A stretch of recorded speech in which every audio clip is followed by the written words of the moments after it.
पाहिजे. मग का चुकतंय, मग आपल्या पुढं कसं कसं काही काही चुकत जातं, हे सगळं मार्गदर्शनातून आपल्याला कळतं. मग वैयक्तिकरित्या काही गोष्टी आपण एकमेकांना विचारून किंवा त्यासाठी दुसऱ्या दिवशी मंगळवारी पुढच्या हळूच कानात म्हणून मिस्टर बोलायला लागते, तुझं आहे तुझं पाशी तरी जागा चुकलाशी. आपल्याला सगळं माहिती असतं, आपण फक्त ते करत नाही. हा दिंडोरी पण एक मार्ग म्हणजे राजमार्ग आहे, लक्षात ठेवा. ह्याच्यातच सगळ्या गोष्टी दिलेल्या आहेत. आता एका त्यांचं 4 वर्षापूर्वी मंगळसूत्र हरवलं होतं आणि त्या आल्या, कधी ऐकलं दिंडोरी पण एक मार्ग म्हणजे काय, चला आपण इथं जाऊ. आपले इथं सगळे ज्योतिषी करून झाले होते, सगळे देवदेव केले तरी काय मंगळसूत्र सापडत नव्हतं. त्या शेवटी केंद्रात आल्यावर त्यांना आम्ही म्हटलं महाराजांचे 3 अध्याय करायला पाहिजे, 11 माळ करायला पाहिजे, पंचमहायज्ञ करायला पाहिजे. आणि ताई तुम्ही हरवलेल्या वस्तूचा मंत्र म्हणा. कालभैरवाष्टकला महाराजांना एक नारळ ठेवा, कालभैरवला नारळ ठेवा. 4 तोळ्याचं मंगळसूत्र. आज सोनं किती महाग झाले बघितले ना. आणि त्या ताईंनी मनापासून ती सेवा केली. आणि लक्षात घ्या, बरोबर 5व्या दिवशी मोलकर्णींनी त्याचं तामान ठेवून श्रीकृष्ण ठेवायचा, 3 सुपाऱ्या ठेवायच्या. पहिली सुपारी गणपतीची, दुसरी देवीची, तिसरी वरुणीची, तिघांना खडी साखर आणि त्याच्यानंतर एक वाटीभर शिरा करायची. वरण भाताचं नैवेद्य. किती सोपी आहे. कुणाला बोलवायला नको, काय नको. कर्दळी केळी नाही लावायची तर आपल्या आंब्याच्या ढाळ्या लावायच्या. 20 मिनिटं घरात कुणी विध्वस्त सुद्धा सत्यनारायण करू शकते, लक्षात ठेवा. सगळ्यांनी सत्यनारायण केला चाल. आणि ते 5 अध्याय वाचले 100%. त्या ताईने तसं 3 सत्यनारायण केले, 3 महिने सत्यनारायण केला. 4थ्या सत्यनारायणला त्याच दिवशी त्या माणसाने 25,000चा चेक घरात आणून दिला. बघा किती सोपी आणि साधी सेवा आहे आपली मार्गाची, पण आपण करत नाही. आपण विश्वास ठेवत नाही मार्गावर. परमपूज्य गुरुमाऊली म्हणजे साक्षात महाराज आहे. एक बाजू नाण्याची स्वामी समर्थ महाराज, एक बाजू गुरुमाऊली आहेत, लक्षात ठेवा. परमपूज्य गुरुमाऊलींच्याकडे इतकी लोक येतात, त्यांना इतकं माऊली सगळं सांगत असतात. बघा एका हे सगळं सांगितलं पाहिजे म्हणून मोरे दादांना दृष्टांत दिला. आणि आपल्या तुळजापूरच्या मातेने जशी शिवाजी महाराजांना तलवार दिली तशी मोरे दादांना पण सांगितलं. आणि हा गुरुमाऊलींनी बघा, ज्यांनी पाहिली नाही पंढरी त्यांनी अवश्य पाहावी दिंडोरी. लक्षात घ्या. आज तुम्ही गुरुचरित्र वाचता, गुरुचरित्राचे इतके अनुभव आहेत, तुम्ही लक्षात घ्या. आता परवाच एका ताईंचे डॉक्टर ताई होत्या आणि ते मागच्या आपल्या ह्याच्यामध्ये किती सगळं औषध पाणी झालं, सगळं झालं. आणि त्यांनी शेवटी मला विचारलं आणि मी सांगितलं तुम्ही ते रहाटणी केंद्रात बसा. आणि त्या डॉक्टर ताई रहाटणी केंद्रात बसल्या. त्यांना मूल 5 वर्ष झालेलं नव्हतं, एक फक्त गुरुचरित्र पारायण केलं. आज त्यांना 5वा महिना आहे. बघा जे गुरुचरित्राची, लक्षात घ्या गुरुचरित्र जबरदस्त आहे. पण त्याच्या आधी तुम्ही जर महाराजांची 3 अध्याय 11 माळ, नुसतं गुरुचरित्र करून उपयोग नाही आहे. स्वामींना तुम्ही सांगून, महाराजच 4थे अवतार आहेत दत्त महाराजांचे, त्यामुळे महाराजांची पण सेवा केली पाहिजे. गुरुचरित्र काळामध्ये 3 अध्याय वाचले पाहिजे. रात्री 11 माळ करा, पण गुरुचरित्र वाचल्यानंतर स्वामींची पण सेवा केली पाहिजे.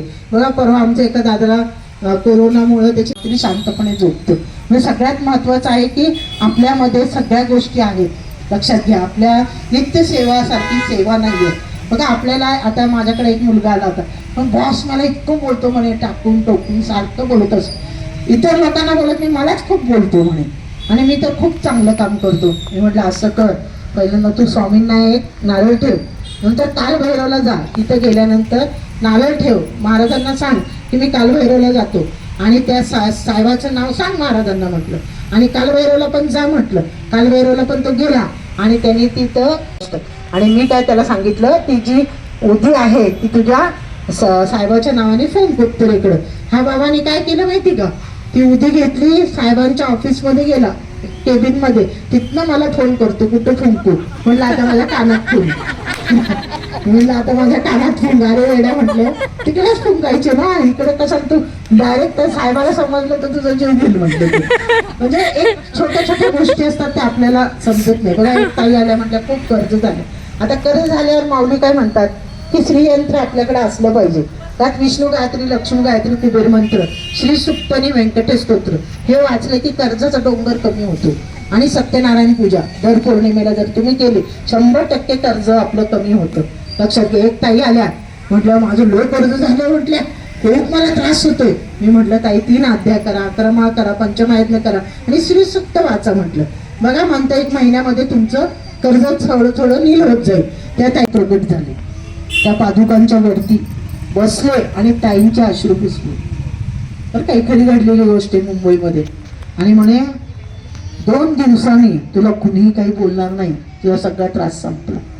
महाराजांची सिद्ध मंगल पादुका पूजा 5 तास चालते, गुरुकुल पिठ्याला दर रविवारी असते. बघा त्यानंतर ती 2 दिवसांनी घरी ज्यावेळेस घरात वावरत होती, प्रत्येकाच्या ह्याच्यामधल्या मनातला मळ निघून गेला आणि तिचे सगळे गोड बोलायला लागले. हे कोण करू शकतं? ते फक्त स्वामी समर्थ महाराज. लक्षात ठेवा. एका सिन्नरच्या केंद्रामध्ये असंच एक चोर आला 2 वाजता. आपण नानपेटीची पेटी ठेवतो, ते पेटी त्यांनी ठेवली होती. त्या फोटोतनं त्याला आवाज आला, अरे लबाडा चोरी करू नकोस, पोलीस येतील. पण हा बाबा काय ऐकायला तयार नाही, चोर होता तो.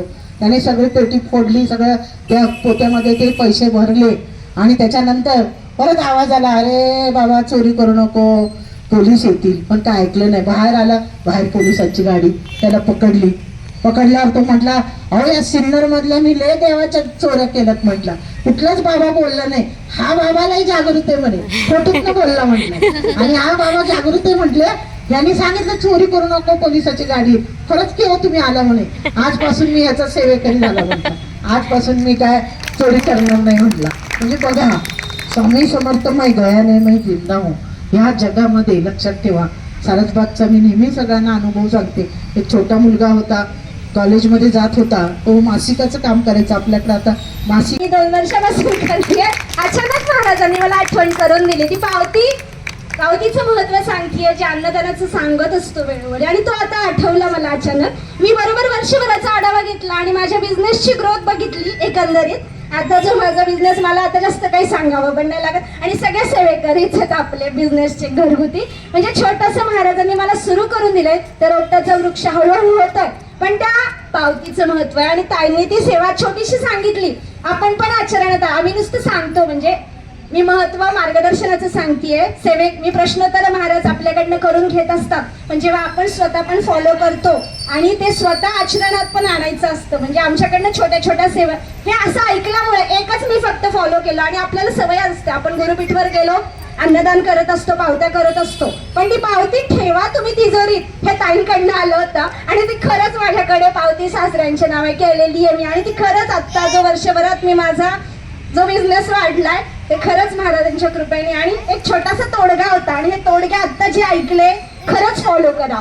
कारण आमच्याकडनं पण काही गोष्टी, आता माझा अजून एक प्रश्न ताईंच्या ह्याच्यातनं माझी जी एक सेवा राहतीये ती खरंच आठवली मला, की माझा पण अडकलेला प्रश्न आहे मोठा. एक अजून सेवा मला त्यांच्या तोंडातनं आली, की ती मला अजून कंटिन्यू करायची आहे. ती माझ्याकडनं होत नाही, पण मी त्याला नक्कीच वेळ दिला. आणि आता पुन्हा पुढच्या वर्षी ताई येतील ना, तो मोठा अनुभव आम्ही दोघं मिळून सांगणार आहे. माझे मिस्टर सुद्धा त्यांची इच्छा आहे, जेव्हा तुझे माझा मोठा प्रश्न सुटेल, मी स्वतः येऊन माझ्या तोंडाने, तू नेहमी सांगते पण मग माझ्या तोंडाने तो अनुभव सांगणार आहे, अशी त्यांची इच्छा आहे. आज मी महाराजांना विनंती केली की महाराज तो पण प्रश्न ताईने मला उत्तर दिले आता सप्ताहात काय मला. आणि खूप मला हे झालं की महाराज माझ्याकडनं सेवा करून घेतात. मला बरेच जण म्हणतात की ताई तुम्ही किती वेळ देता, पण महाराजांकडनं अजून काहीतरी आलंय मला आता, तर ती सेवा पण मी करून घेईल. आणि तो मोठा प्रश्न माझा नक्कीच सुटेल लवकर. महाराजांनी मला उत्तर दिलं. हा अनुभव आहे, हा अनुभव आहे. तुम्ही वेळ देता तेव्हा महाराजांसाठी, तेव्हा महाराज तुम्हाला कुठल्या तरी रूपात येऊन उत्तर देत असतात आणि आपलं काहीतरी राहत असतं. बरोबर आहे, आपण जेव्हा ऐकायला पण शिकलं पाहिजे. महाराज म्हणून मी मार्गदर्शन ऐकायला येत होते केंद्रात, आणि त्याच्यानंतर हळूहळू महाराजांनी पुढे ओढून घेतलं, पण आता अजून मांडीवर बसवणार लागतं मला. त्याच्यामुळे झालेली सेवा महाराजांची चरणी करते. श्री स्वामी समर्थ.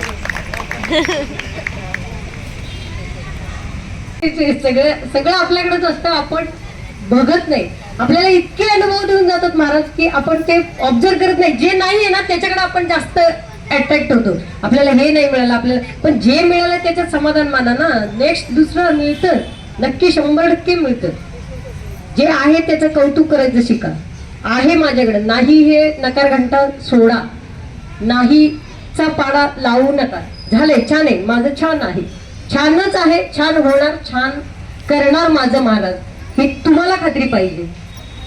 फक्त तुम्हाला 10 मिनिटं मार्गदर्शनाचे ऐकायला वेळ नसतो, मग पुढे कसं आहे, आचरणात कसे आणणार.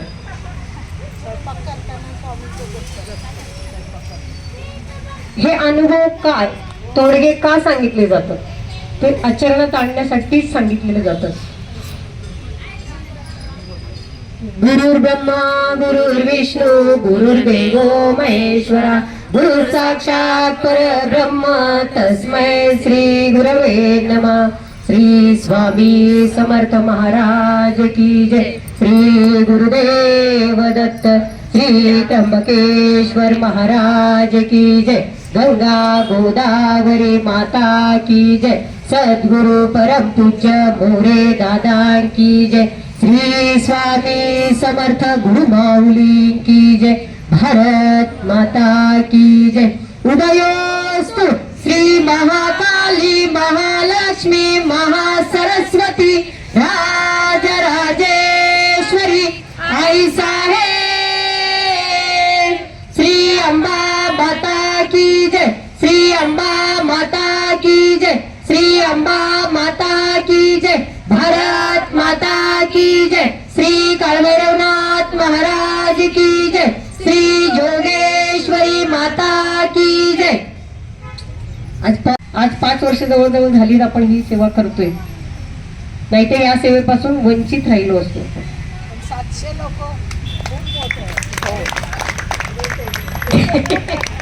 ही सगळी महाराजांची कृपा आहे. त्याच्यामुळे सगळ्यांनी नियम फॉलो करा आणि मार्गदर्शन ऐका. माऊलींचं युट्यूबला जे मार्गदर्शन असतं, मार्गदर्शन हट्टी मुलं जे काही प्रॉब्लेम घरात सगळ्यांचे असतात सुटतात. महाराज बरोबर आहेत हे लक्षात ठेवायचं. फक्त विष्णू सहस्रनाम घ्यायचं. श्री स्वामी समर्थ. जगन्नाथस्य भूपते विष्णु नाम सहस्रम शोध पापभयापः यानि नामानि गौणानि विख्यातानि महात्मना ऋषिभिः परिगीतानि तानि वक्ष्यामि भूते. ऋषे नाम्ना सहस्रस्य वेदव्यासो महामुनिः छन्दो अनुष्टुप् तथा देवो भगवान् देवतीर्थः. ओम विष्णु महाविष्णु प्रभ विष्णु महेश्वरम अनेकरूपम दैत्यान्तं नमामि पुरुषोत्तमम्. अथ ध्यानम्. ओम शान्ताकार